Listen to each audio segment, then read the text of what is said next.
Dead S-Class, 3 codes. 1 simple failure. This 2015 Mercedes S500 came in completely dead. No crank, no start. The dash lights up, but nothing happens when you hit the button. The scan tool was loaded with codes P261029, U014687, and U300E00. At first glance, it looks like a total network failure. Big problem, right? Not exactly. The assumption that gets expensive. When techs see communication codes, voltage faults, and multiple modules offline, they often assume bad control modules or network issues. But that's where this job goes sideways. What those codes are really saying. All 3 codes pointed to one theme: unstable or insufficient voltage. The real problem.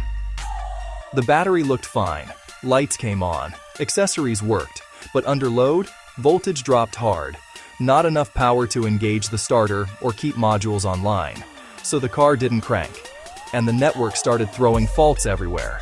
The missed check. Nobody load tested the battery. They saw voltage, but didn't test capacity. And that's the difference.